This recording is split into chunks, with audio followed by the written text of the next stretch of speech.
BRS Lok Sabha ఎన్నికల శంఖారావాన్ని పూరించింది. ఈ నెల 12న కరీంనగర్లో భారీ బహిరంగ సభ నిర్వహించనుంది.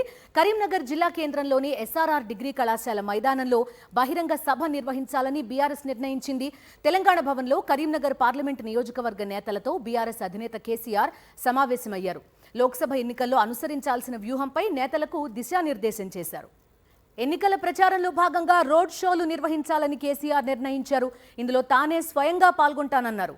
ఎన్నికల్లో బీఆర్ఎస్ బీజేపీ మధ్య పోటీ ఉంటుందని చెప్పారు కేసీఆర్. మండల స్థాయిలో కూడా పార్టీ సమావేశాలు పెట్టాలని నేతలకు సూచించారు. బస్సు యాత్రలు చేద్దామని నేతలకు కేసీఆర్ పిలుపునిచ్చారు. కరీంనగర్ పెద్దపల్లి పార్లమెంటు నియోజకవర్గ నేతలతో సమావేశమయ్యారు కేసీఆర్. కరీంనగర్ నుంచి మాజీ ఎంపీ వినోద్ కుమార్, పెద్దపల్లి నుంచి మాజీ మంత్రి కొప్పుల ఈశ్వర్ పేరు దాదాపు ఖరారైనట్టు సమాచారం. సోమవారం బీఆర్ఎస్ లోక్సభ అభ్యర్థులను ప్రకటించనున్నట్టుగా తెలుస్తోంది.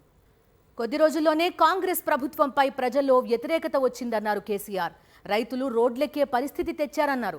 బీఆర్ఎస్తోనే మేలు జరుగుతుందనే చర్చ ప్రజల్లో మొదలైందని నేతలకు కేసీఆర్ వివరించారు. శాసనసభ ఎన్నికల ఫలితాలు పట్టించుకోవద్దన్నారు.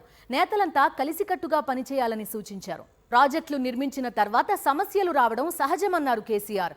గతంలో మిడ్ మానేర్లో సమస్యలు వస్తే వెంటనే మరమ్మతులు చేశామని గుర్తు చేశారు. సమస్య వస్తే ప్రభుత్వాలు వెంటనే పరిష్కరించాలని చెప్పారు. ఒక పన్ను పాడైతే చికిత్స తీసుకుంటాం, మొత్తం పళ్ళు పీకేసుకోలేం కదా అన్నారు కేసీఆర్.